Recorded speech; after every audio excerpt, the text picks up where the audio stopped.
So far I've emptied that shelf. I have to pull it out, clean out underneath, and then I'm gonna move on to my kindergartner's desk and pull it into the other room. Okie dokie, artichoke. Welcome to my channel. My name is Erica Lucas. This video is part 2. In part 1, which I will link above in an iCard and below in the description box, I unpacked 4 boxes of school supplies and books and got myself a little stuck on the volume of things I'd chosen to keep. Over the last few days, I have been taking everything out of the schoolroom, putting things back bit by bit, and really going through every single piece that I unpacked. I've made a pile for declutter, a pile for keep. I found a home for everything I'd chosen to keep, and I'm gonna take you on that journey with me in this video. I am gutting this room. I'm taking everything school related. What's gonna be left are empty desks, empty shelves, and my desk, which I'm not emptying out. I'm putting everything on the dining room table, organizing it in categories as I go: games, puzzles, materials we presently use, materials we don't use. Yeah, those are my categories. So the mission that I've chosen to accept is that I am decluttering the schoolroom after unpacking some boxes of stuff that just brought out some anxiety, and decluttering and organizing, getting things reset, minimizes that anxiety, helps me release the anxiety, and that's what I'm doing right now. I've lost sight of my categories, but that's okay, because I'm going to organize as I put them back. A few days ago, I unpacked 4 boxes from the basement that sent me on this journey of decluttering and completely gutting our homeschool room to figure out what we had. I was overwhelmed with the amount of stuff I chose to keep, and I still had 4 more bins to go through. So I decided to hit a major reset button on all of our materials and figure out how to get them out of the basement, unpacked, and either put away, planned for use, or going to give them away. And that's what my mission is here in this video. I also am going to unpack 4 more boxes and finish this project completely in this video. A. Did your alphabet? H. Good job, dude.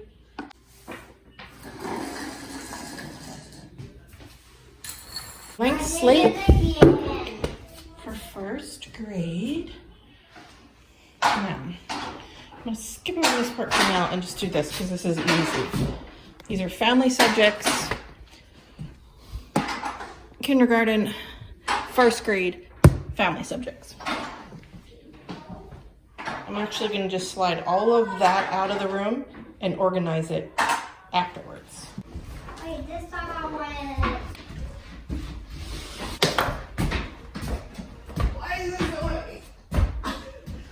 Taking everything out of the room was such a critical step that I might have skipped if I hadn't have watched Cast the Clutter Bugs video a few days ago on clothing. That step 1 is to just take everything out, because I was trying to visualize what it would look like, and removing everything really does substantiate the volume of things that we have that we don't use. All of this has to find a home in here, or it doesn't have a home in my house anymore. So just kind of living with that for a minute and being very deliberate about what I invite back into the school space. Easy pickings are going to be things that we're currently doing. All the subjects we're currently doing, they can go back onto their desks. And then family subjects, also easy pickings. The rest is going to be the rest I need to plan for. That's what needs to happen. And if it doesn't work into the plan from now until the end of the year, it needs to go. So I need a family basket for our family subjects, and their individual stuff can stay at their desks. That's how I did it all fall. It worked very well. We just got lazy. Well, I just got lazy. Let's be real. I just got lazy and let the schoolroom become a mess to the point that we didn't even use it anymore, and then we used the table. But now, every day before dinner, I've got to clear the table of all of the school stuff just so we could sit and have dinner. And I don't want to do that anymore. It's dinner time and I can't just move it off onto the floor because then I won't deal with it. So I told my husband it's pizza night in front of the television because this is a project and I have to be able to keep doing it. The only way I could think to do it was to just sit and go through stack by stack, piece by piece, and decide what belonged, what didn't belong, and if it was something I was keeping, what I was going to do with it. So I was brainstorming while I was going through everything of what I wanted to hang on to, but needed to find a home that wasn't in the schoolroom. I just didn't want that extra visual clutter of things that weren't part of our focus presently to be in the schoolroom. And so I decided to repurpose my boys' closet, which was empty. I had 5 empty shelves in the boys' closet. I decided to repurpose it as my teacher closet for all the things that I've decided to hang on to, but we're not using right now. Got the family basket dwindled down to that, which is essentially really what we work on. The rest was just extra stuff that either belonged in their bin on their desk or was just extra. And I'm staring at the extra right now, trying to decide what to do with it. These are like all mostly finished. So I'm gonna get rid of this book. I'm gonna give this away. He sort of scribbled in, lost interest probably, because it's not challenging. I'm gonna recycle these after all. I'm not gonna find a home for them. That's what got me into this problem and why doing things one at a time, pulling it back into the room makes a ton of sense, even though it takes a lot of time. Because I can really think about where this would go in the homeschool room, why I want to keep it, and I don't want to keep it. No, I'm not going to keep this either. This is all recycling. This is brand new. Grade 1, writing for Minecrafters. I'm going to give this away as well. This was supposed to be part of music this year, but I don't use it. I'm going to give it away. Thinking about switching to Squilt music lessons. A friend of mine, Megan, over at Pennies and Salt, uses them and it seems to work really well for her. So yeah, he's way past all this, and this was just supposed to be busy work. So I'm going to recycle those. He works very independently, so busy work for him is just whatever his lessons are. Math, spelling, he just does that while I work with another kid. In my last unpacking video, you guys flooded me with comments and direct messages on Instagram and emails. I want to say thank you now because you guys really inspired me to think through everything. A lot of you sent me messages or commented that maybe I should think about organizing it as a subject or sub-subjects, and that really got me thinking because I want to create a homeschool space with areas or centers. And so I was thinking this bench here would serve as like our little science area. And we are right now going to focus on space. And we're just going to do unit studies for the rest of the year for science. So this can just rotate weekly, bi-weekly, monthly, whatever I want to do here, or whenever the kids sort of taper off their interest, I'll change it out. And I have started to organize science by units. So like all that spring stuff I found could go here. And so that was very, very helpful. And I really appreciate you guys taking the time not only to watch my videos, but also offer suggestions and feedback and your own experiences on what you do in your school. So I really, I'm so grateful for all of you.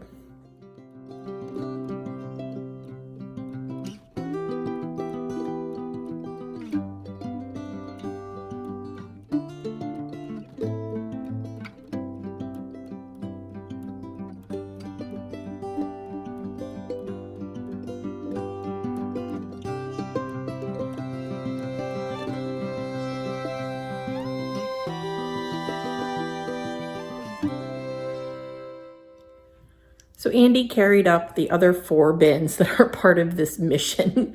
And a lot of them were more books and school supplies and a couple of office supplies. So I ended up going through 8 boxes or bins to unpack for this project that I took on of school supplies.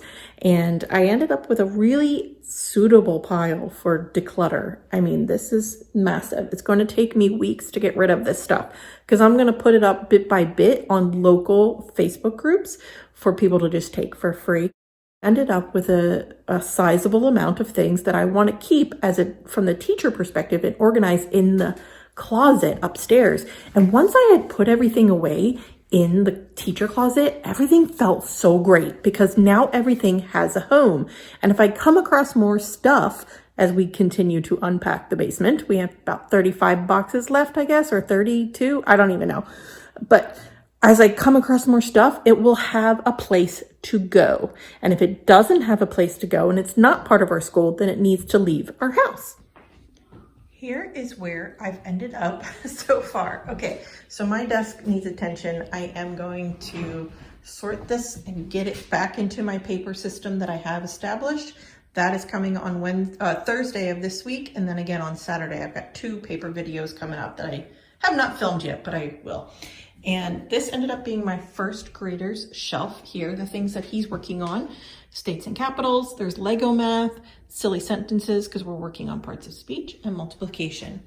These are the books that I ended up keeping from the unpack pile, or the unpack boxes. Our family basket of subjects, shared subjects that we all do together. Open space, just living with that for now. I moved the kids' desks into a U shape. Many of you suggested a table in the middle of the room. I couldn't find one on Facebook Marketplace that I liked. I don't want to buy a new table. I'd like something secondhand. Keep some things out of the landfill if we can. So for now, we're going to live with the U shape for our individual subjects or when I'm working one-on-one. Otherwise, we will still do some school at the table. And that's okay, because we like it. There's our science corner. Well, it's not a corner, science center. And then over in this corner, I kept it very simple. Preschool, kindergarten, my kindergartner's new books that we found. This is where they put their completed paperwork so I can ready it for the state portfolio. And then I chose to keep the puzzles away in the teacher closet for now, and then pulled out one and created this invitation to build. This is the landmarks, Smithsonian landmarks one. And it's great because my 4-year-old preschooler can work with either one of the older kids. My kindergartner gets exposure to the shape of the United States, and then we work on finding where we live. And then my first grader works on the landmarks at each state. He picks a landmark, recreates the landmark with Legos, and then watches a video about that landmark. Great hands-on one puzzle that all 3 kids can use and I can extend to meet their different skill levels. I don't know what I'm going to do with the rug yet. So that's just here. But I'm happy with how it came out so far. We're going to live with it for a few weeks and see what's what. I like the openness of it. The kids have already sat here and done work. This is my preschooler's stuff. It's really just stuff that occupies him, and he gets a little attention from me while he's sitting here participating in school. He really likes to participate in school. Then my first grader's stuff is all his math, his language arts, his social studies, geography really, and then spelling and history. Then my kindergartner's desk has her math, language arts, phonics, books that she's currently reading. She puts stickers on, and her Explode the Code. And that's what she has going on in her work bin. They like their desks, so I want to keep it. I just got to find a way to make it work. So we're going to try this. What did I do with all the games?